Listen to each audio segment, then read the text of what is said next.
Hello बच्चों, चलिए प्रश्न पढ़ते हैं। प्रश्न दिया है कि उपसहसंयोजन संख्या का क्या अर्थ है। तो सबसे पहले बात करें अगर इस प्रश्न में मुख्य अवधारणा की, तो देखो क्या होगी।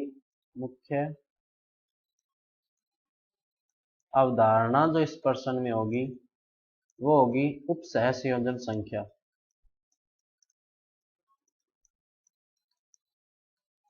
उपसहसंयोजन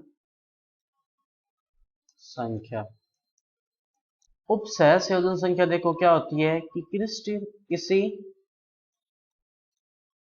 क्रिस्टल जालक में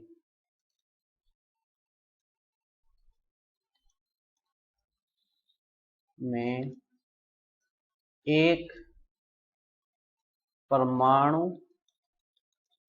या कण मान लेते हैं अपने, कण जितने कणों को स्पर्श कर रहा होगा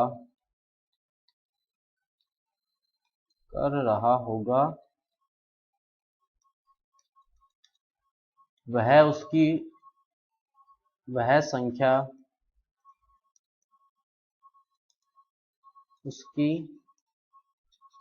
उपसहसंयोजन संख्या कहलाती है। उपसहसंयोजन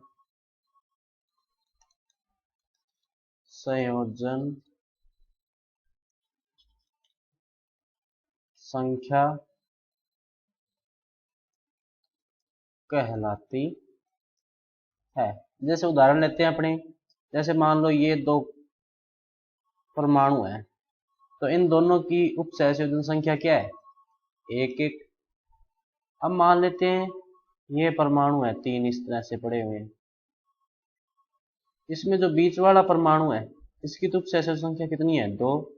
लेकिन ये वाले जो साइड वाले जो है इनकी उपसहसंयोजन संख्या कितनी है, एक एक, क्योंकि ये एक के स्पर्श कर रहे हैं। अब जैसे मान लेते हैं अपने, इस तरह से बात करते हैं,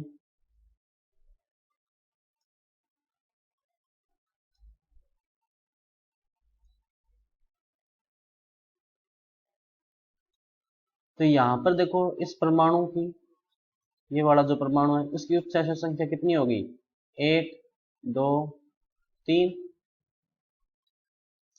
और जो किनारों पर स्थित उनकी अलग होगी। अब जैसे मान लो एक और लेते हैं उदाहरण अपने, जैसे इस तरह से इस वाले परमाणु का अगर अपने देखें तो इसकी उपसहसंयोजन संख्या देखो कितनी होगी, एक, दो, तीन, चार। तो उपसहसंयोजन संख्या क्या होती है मुख्य रूप से कि किसी क्रिस्टल जालक में किसी परमाणु अथवा कण जितने कणों को स्पर्श कर रहा होगा वह उसकी क्या होगी, उपसहसंयोजन संख्या। तो बच्चों ये था आपका उत्तर। मैं आशा करता हूँ आपको समझ में आया होगा। धन्यवाद।